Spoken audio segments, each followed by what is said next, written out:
जीवन हमें एक मौका देता है, इसलिए जब भी सही कॉलेज चुनने का समय आए तो सिर्फ मंगलायतन यूनिवर्सिटी आपके बेहतरीन भविष्य और सर्वांगीण विकास के लिए। आप हिमाचल जाएं और आपकी ट्रिप एडवेंचरस ना हो तो क्या फ़ायदा, लेकिन अगर यही एडवेंचर किसी दुर्घटना का रूप ले ले तो इसे भुलाना काफ़ी मुश्किल होता है। नमस्कार, आप देख रहे हैं दैनिक जागरण और मैं हूं गुरप्रीत चीमा। हाल ही में कुल्लू और धर्मशाला में पैराग्लाइडिंग की दुर्घटना ने इस वक्त सभी के कान खड़े कर दिए हैं।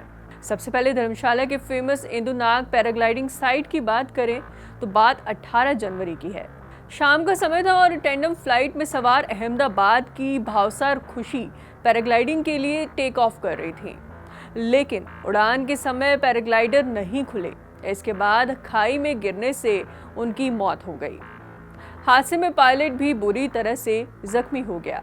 इससे पहले एक और ऐसा ही मामला 16 जनवरी को धर्मशाला के गड़सा में भी हुआ। ये हादसा भी शाम के ही समय पर हुआ था, जब दो पैराग्लाइडर आपस में टकरा गए। इसमें तमिलनाडु के पर्यटक की जान चली गई। इन दोनों ही हादसों में जब जांच बैठी तो पाया गया कि अधिकतर पैराग्लाइडिंग क्लब्स नेस्प 2022 यानी कि एरो स्पोर्ट्स नियमों का पालन नहीं कर रहे हैं।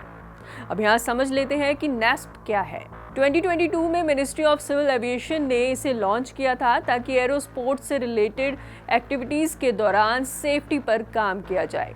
इसके under aerobatics, parachuting, paragliding, paramotoring type के कुछ स्पोर्ट्स भी शामिल हैं। नेस्प 2022 के अकॉर्डिंग पैराग्लाइडिंग में सेफ्टी पैराशूट और प्रत्येक टेक ऑफ व लैंडिंग साइट पर एम्बुलेंस का होना ज़रूरी होता है। इसके अलावा दस्ताने, टखने के जूते, primary medical kit, maintenance kit और इसके अलावा कई टूल्स का होना भी आवश्यक है।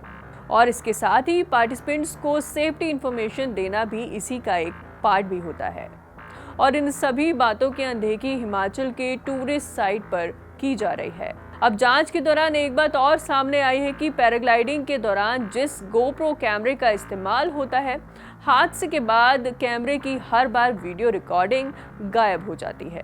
साथ ही पायलट्स को भी सेफ्टी पैराशूट्स का ज्ञान नहीं होता।